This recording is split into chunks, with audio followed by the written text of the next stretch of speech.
Shariatpur Jazeera থানাধীন এলাকায় খলিল মাতবর এবং মোতালেব মাতবর আওয়ামী লীগ সরকার শাসনামল থেকে জোরপূর্বক ভূমি দখল এবং নারীদের দিয়ে টাকার বিনিময়ে মিথ্যে মামলা দিয়ে প্রবাসীদের নিকট থেকে বিপুল পরিমাণে অর্থ আদায় করে আসছিলেন। এক ইতালি প্রবাসী ভুক্তভোগী জানান যে, আসসালামু আলাইকুম। খলিল মাতবর আর মোতালেব মাতবর এরা দুজনেই চাচা ভাই।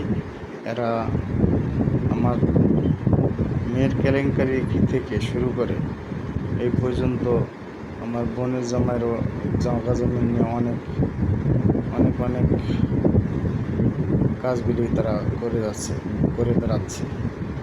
এরা আমার বোন জামাই থেকে কিছু টাকা নিয়েছে, অনেকগুলি টাকা নিয়েছে। টাকা নিয়ে মীমাংস কথা বলে মীমাংস এখনো করেনি, আর এদের বলেনি।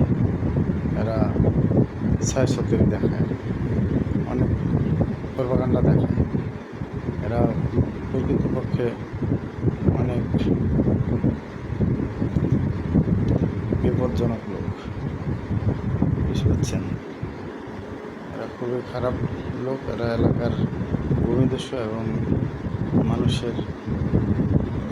গরিব মানুষের মেয়ের বউ অথবা মেয়ে দিয়ে মানুষের পয়সা আত্মসাৎ করার জন্য অনেক কিছু করে থাকে। বিভিন্ন মানুষের মামলা এটা সেটা দিয়া কার্যক্রমগুলো চালায়। টাকা না দিলে তার মারধর ভয়ভীতি দেখায়। আসসালামু আলাইকুম।